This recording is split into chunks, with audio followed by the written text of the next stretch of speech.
Welcome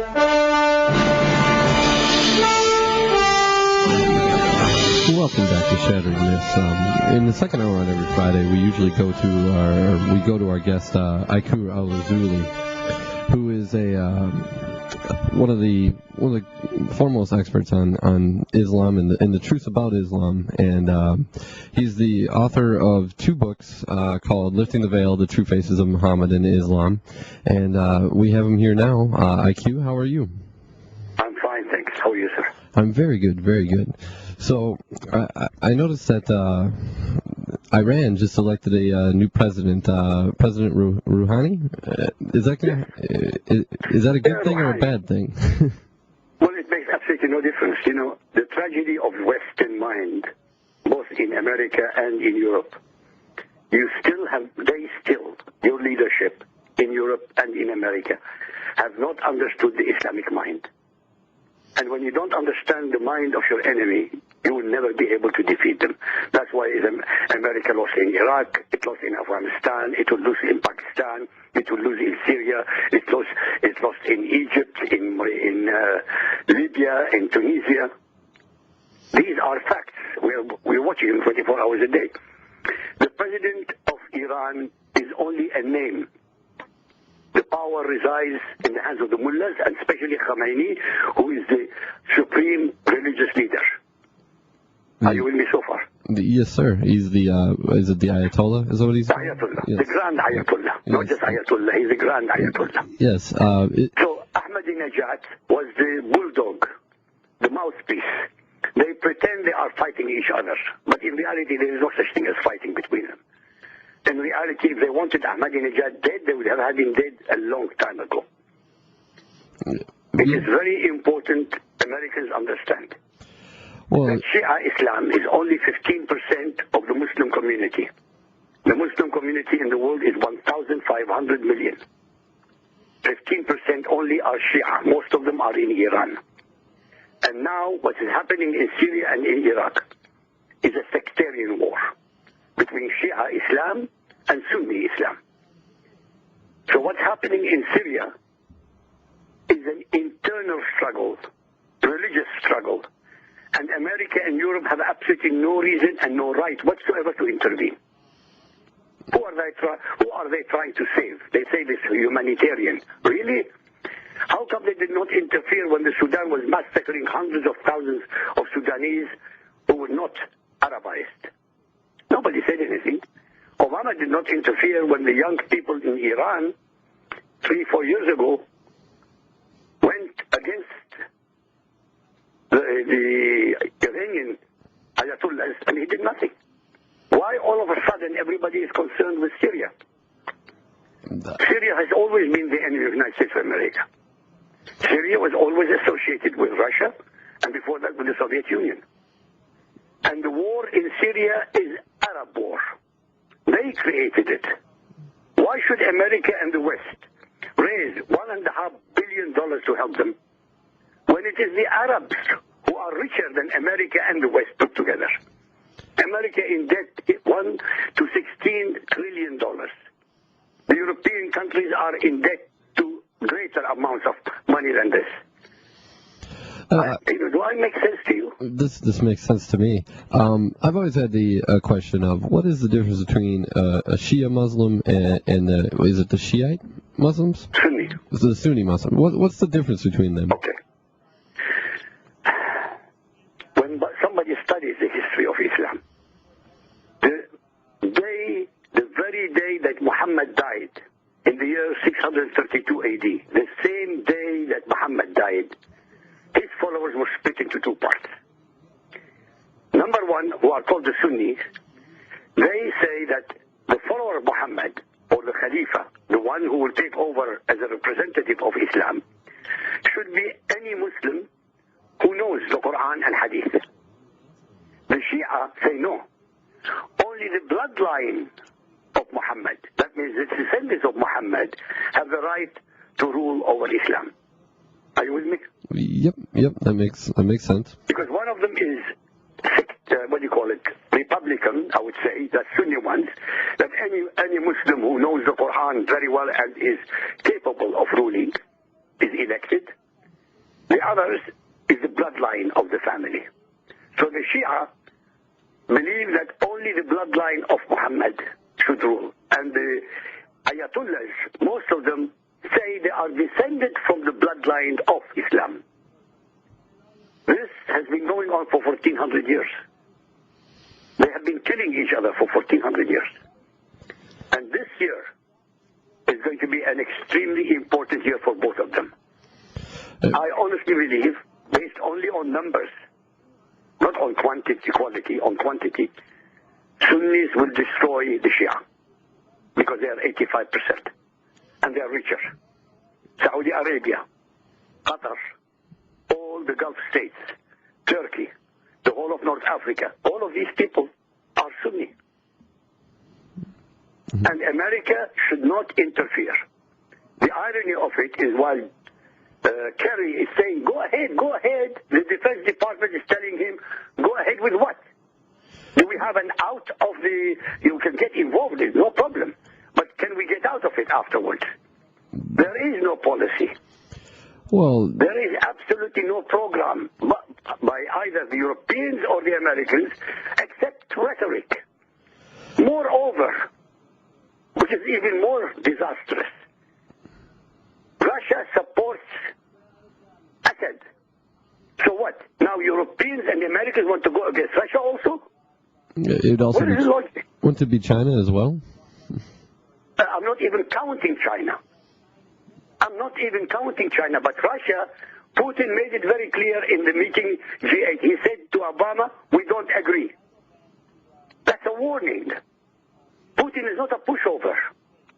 Putin was KGB, top of the secret service of the Soviet Union at the time.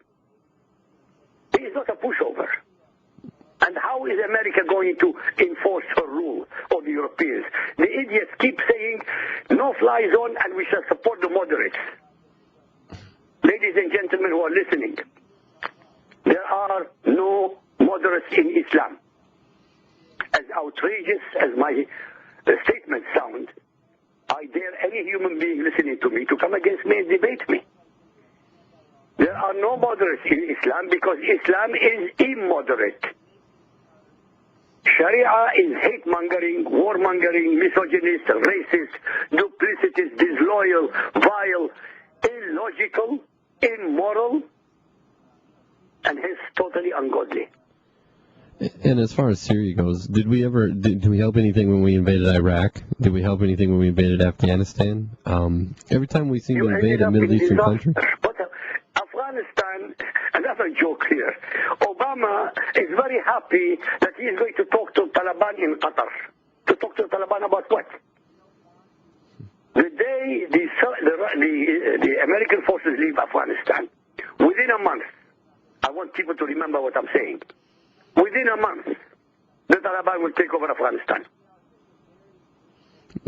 I agree, but we don't do anything to help, and I think it's because we get our politicians get caught up in the title of president. We hear president, and we think a president is the same thing everywhere as it is here, or we hear democracy, and we think it's the same. That democracy here is what everywhere else that has democracy is, and we don't seem to think about things, and we think they're not thinking. I promise you there's not a single leader in the West, not a single leader in the West who has got two brain cells of logic regarding Islam. Not one. I know it sounds egregious the way I talk, but I have proven it. If they did, they'd avoid it. Well, let's put it in context. The United States and the Europeans spend hundreds of billions of dollars in assets to collect information and to have, think tanks. And yet, when the Arab Spring started 2-3 years ago, I was the only one, literally the only one, and it is on record, so nobody can say I'm bragging. I said that the Arab Spring will not bring democracy, it will bring the Muslim Brotherhood. And people ask me, why do you say that? I said, simple. Because the Muslim Brotherhood is the best organized and the most ruthless. And this is exactly what happened in Tunisia, in Libya, in Egypt. The same thing is happening in Iraq, and it will happen in Afghanistan. It will happen also in Pakistan. Yeah, I was going to say Pakistan has a lot going on. American mind has not understood Islam. They think Islam is a religion, similar to the Judeo-Christian tradition. Bull crap. First of all, Islam is not a religion. Islam is the cult belief system, the cult of Muhammad. Why do I say that? Because Allah, the God of Muhammad and Islam, is not the same as the God of Jesus, Moses, and Abraham. Can I prove that? I have proven it in all my books. I can prove every single statement I make in less than 60 seconds each time. If Allah is not the same as the God of Jesus, Moses, and Abraham, then they don't have a religion. Because Allah and Muhammad are one and the same. I'm going to have to take the Craig approach on this and dispute the Jesus thing, but that's just because that's not my thing.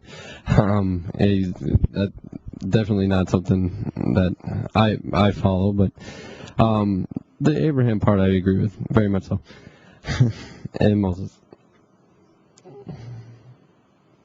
But, all right, so obviously Islam is something that very bad. It wrecks systems because it's based solely on it's like a barbaric system.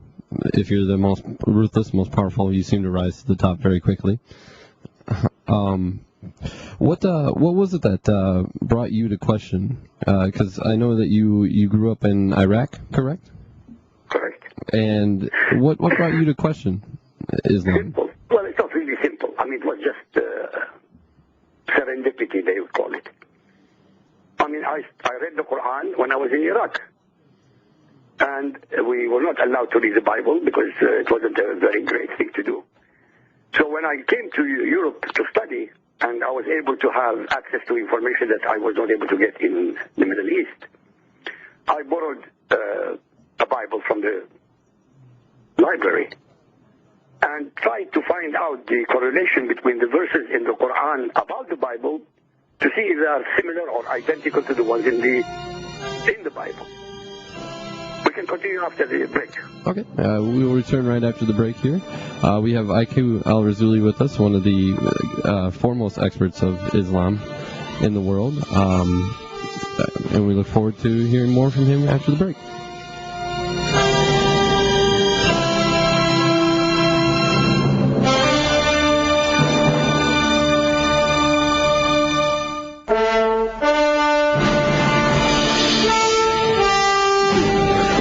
Shattering Myths. We're with al-Rassooli here, and he was explaining to us how he came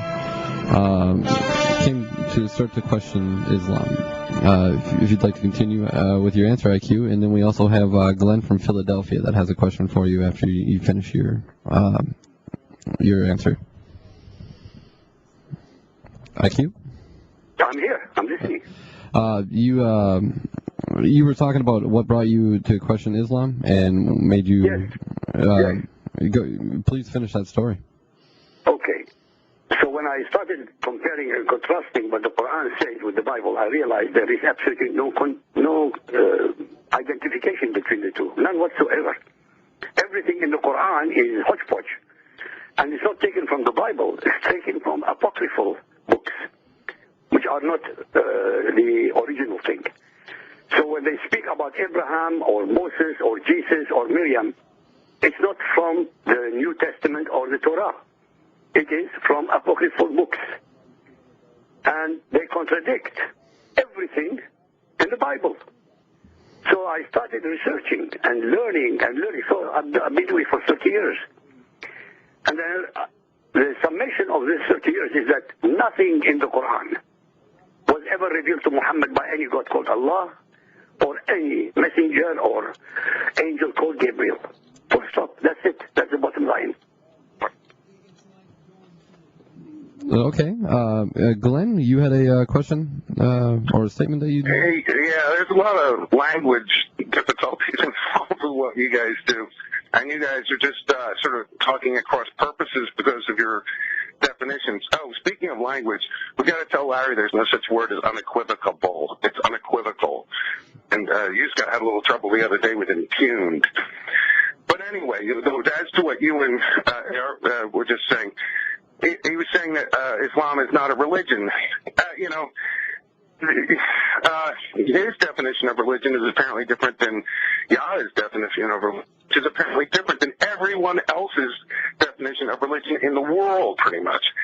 Islam is, considered a very, large religion. It is studied in all the religious studies courses of all the universities. And I think it's AR is your guest name. Is that right? His initials? IQ. I'm sorry. IQ. How could I get that wrong? Anyway, the IQ, you just said Islam is not a religion just because it doesn't have the same God as several other religions. That doesn't mean it's not a religion. It is a religion. Just because it doesn't, worship the gods you mentioned doesn't mean it's not a religion. There are religions that worship totems and, there are polytheistic religions, there's Shintoism, there's Buddhism, there's Zen Buddhism, there's Pure Land Buddhism. These are all religions, okay? And Islam is most certainly a religion. Christianity is a religion, and it's not one of the world's largest either. Yahowah always says that Christianity is one of the largest. It's like third or fourth. Buddhism was always recognized as being the world's largest religion, and the communists pretty much tamped that down quite a lot. Christianity pales in comparison, in size compared to Hinduism and Islam and stuff like that. It's never been the world's most popular religion. But anyway, so yeah, I don't know how you can say Islam is not a religion. And that religious, both religious and atheist ideologies all attempt to use the nation-state governments to further their agendas. So you have political ideologies and you have religious ideologies, and everybody's trying to manipulate and use the other, and many use lies and violence constantly. This is all these people groups, ideological groups, politically ideological groups, religious ideological groups, all using lies and violence to try and manipulate and control the world. It's just that simple, and certainly.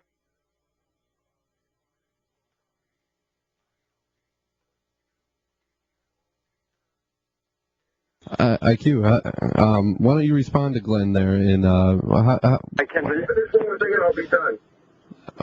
Go ahead. But let me finish one more thing, my little tirade, and I'll be done. Go ahead. Yeah, we have all those nasty Muslims who attacked the USS Liberty, and those Muslims with their Cyanine network all throughout the United States, and the dancing Muslims, art students on 9/11. Oh wait, no, those weren't Muslims.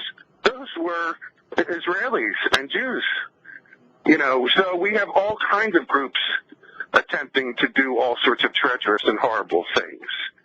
And it's all ideology trying to control it. It's Muslims being treacherous or Jews being treacherous. Everybody wants to rule the world. All right. When we come back from this commercial break, we'll have IQ respond to Glenn. I look forward to hearing about that after the break.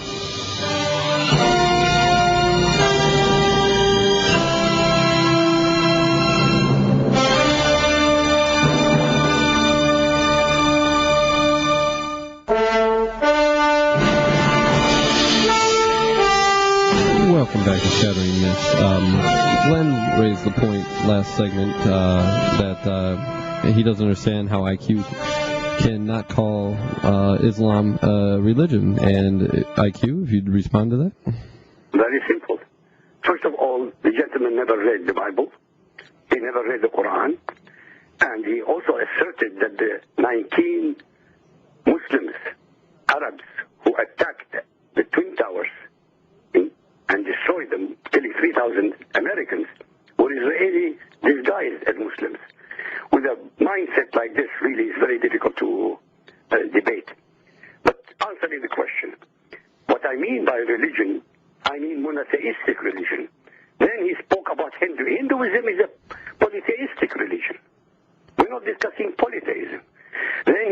about Buddhism. Buddhism is not a religion, it's a way of life.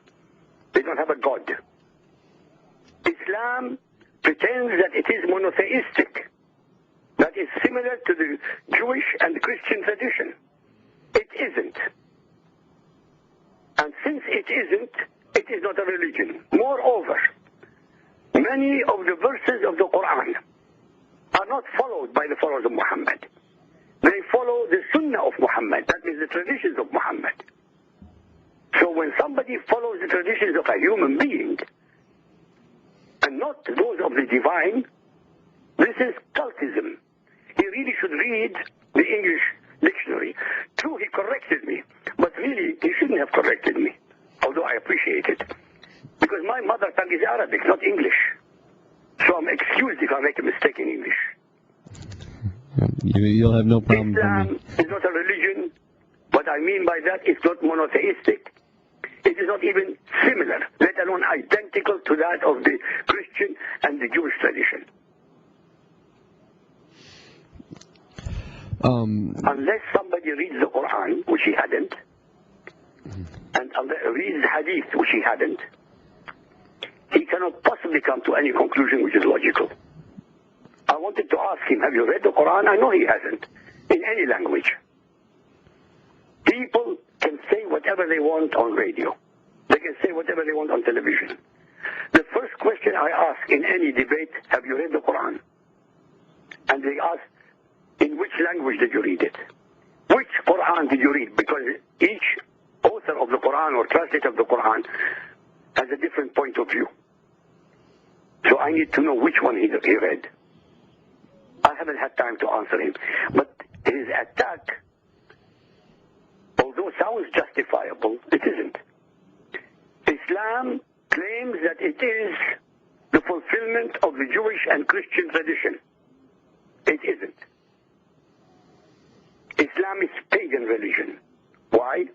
Because what the Muslims do when they go to the Kaaba, when they pray at the Kaaba, when they circumambulate the Kaaba, when they run between the two mountains, all these things were pagan traditions of Arabia before Muhammad and his Quran. Before Muhammad and his Quran. All Muhammad did, he said, my fellow Arabs, instead of having 360 gods and goddesses, with Allah as the supreme God, you ignore the 360 gods and goddesses. You believe only with the supreme God called Allah. Allah does not mean God, by the way. This is another deception by Islam and the Arabs. Allah is the name of the God of pagan Arabia. Allah was the name of the supreme God of pagan Arabia centuries before Muhammad and his Quran. In fact, Muhammad's father was called Abdullah. Abdullah means slave of Allah. So the name Allah pre-existed Muhammad. And the traditions are there. The books are there in the Arabic language, translated in every language on planet. Allah of pagan Arabia had 3 daughters, Al-Lat, Wal-Uzza, Wal-Manat. So how could Allah be God? Well, is he ever, throughout the Quran, is Allah ever pictured to be in heaven? Every time I've read anything, he's in hell. He's torturing people in hell. I mean, I agree with you, but I mean, we're discussing here a mindset. You have 1,500 million human beings indoctrinated into the most vile scripture that has ever been insinuated into the human consciousness. I repeat something. I've always said it. I've been saying it for a long time. Calling Islam peaceful or a religion rank as 2 of the most egregious lies that have ever been insinuated into the human consciousness. Because they're not. I give you examples. People don't usually believe what I say unless I give them examples. By the way, even when I give them examples, they're in denial. The Quran says, chapter 9 at Tawbah, verse 29. It says, fight, qatilu, those who believe not in Allah nor the last day. nor hold that forbidden which has been forbidden by Allah and His Apostle Muhammad, nor acknowledge the religion of truth, Islam, even if they are of the people of the book, that is Christians and Jews, until they pay the jizya. Ladies and gentlemen, the jizya is an onerous tax for not being a Muslim. And this is imposed upon the Christians and Jews with willing submission and feel themselves humiliated. Tell me, what's so godly about this? Just to make sure that the listeners would believe what I'm telling, I would like to put forth a challenge worth $100,000 to the first person who can show us all one single operative verse in Muhammad's Quran that demonstrates any compassion and mercy to all unbelievers. Ladies and gentlemen, currently, unbelievers represent 80% of humanity. 5,500 million human beings. All Christians, Buddhists, Hindus, Jews, atheists, agnostics, etc. That is any and all those who are not Muslims. 100,000 for just one verse from over 6,200 verses in Muhammad's Quran. Does that make sense to you, to prove a point? That makes sense. You've been giving that challenge out ever since I met you, and obviously I've had that for over 10 years. No takers. No takers yet? That's 10 years, no takers. Another verse, very interesting. Al-Imran, chapter 3, verse 85. If anyone desires a religion other than Islam, submission to Allah, never will it be accepted of him. Al-Ma'idah 5.51. O ye who believe, Muslims, take not the Jews, Yahud in Arabic, and the Christians, Nasara in Arabic, for your friends and protectors. They are but friends and protectors to each other, and he amongst you that turns to them for friendship is of them. You know, it's crystal clear what it tells you. It tells the followers of Muhammad, the Muslims, that if they befriend Christians and Jews, or go under their rule of law, they become apostates, they become against Islam. That is why no Muslim can ever be loyal to the American Constitution or to the American people. It's not because they are evil. It is because they are indoctrinated to be evil by Sharia. What I'm quoting is in the Quran. This is their own scripture. I'm not perverting it. I'm not taking it out of context. These verses remind me of Hitler's Mein Kampf, the Nazi master race creed. Another verse, Al-Anfal 8.55. For the worst beasts in the sight of Allah are those who reject Him. They will not believe. La yu'minuna. Ladies and gentlemen, only a few months ago, 2 Americans, Muslims, blew up tens of Americans in Boston. Why did they do that? They were wearing American clothing. They were taken in America, and American taxpayer was paying for them. They ran away from Muslim country in Pakistan. But they turned on a dime.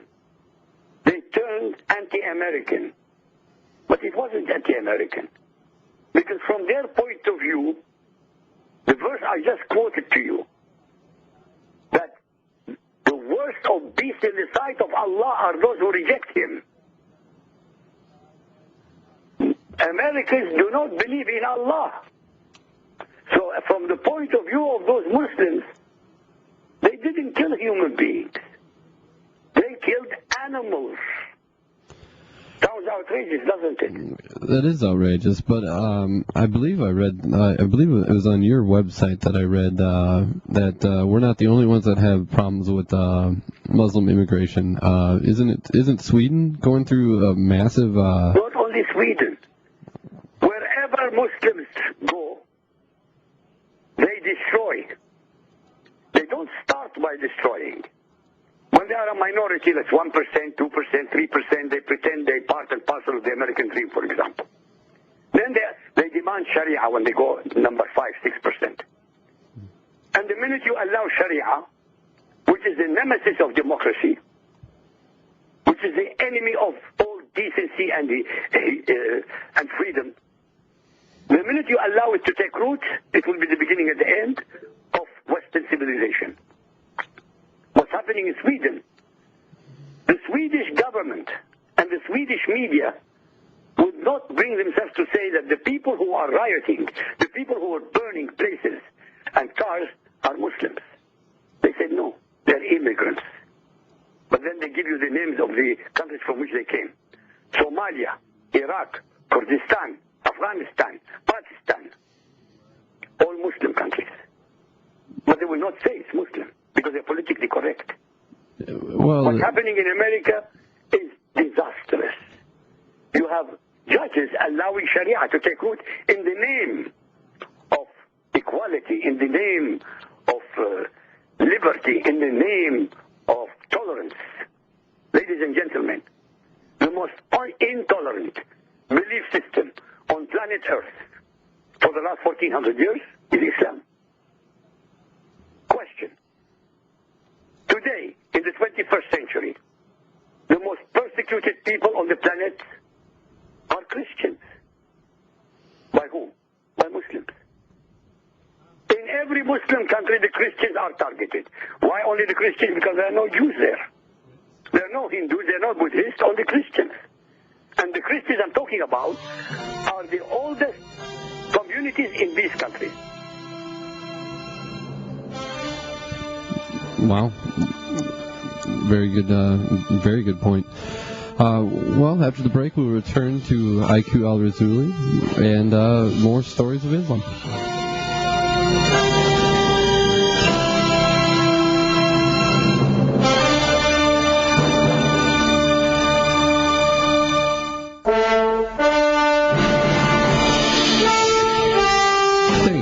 Listening to Shattering Myths. We are with IQ al-Rassooli, and IQ, we talked a little bit during the break, and you mentioned there's some things going on in Turkey. Did you want to talk about that quick? Yeah. Everywhere we look, everywhere the Americans can see on radio or television, can hear on radio or see on television. In every Muslim country there is an uprising of some kind. Turkey used to be a secular state. Secular means the Sharia law of Islam was not allowed to dominate. And for 70 years, Turkey was doing extremely well under that.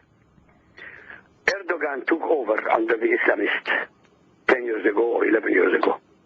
And he started implementing Sharia slowly. He started it very clever, very slowly, but methodically. Until now, Sharia is literally a dominant power. But when Sharia rules, not even a blade of grass can grow because it's intolerant. You know, many Americans, especially those judges who want to be tolerant of Islam, are missing one of the most important axioms I have ever read. And I'm going to repeat them. About tolerance. This axiom by a man called Karl Popper, people can check it. It says, unlimited tolerance must lead to the disappearance of tolerance. If we extend unlimited tolerance even to those who are intolerant, like Islam, if we are not prepared to defend a tolerant society against the onslaught of the intolerant jihadi Muslims, then the tolerance will be destroyed and tolerance with them. We should therefore claim, in the name of tolerance, the right not to tolerate the intolerant.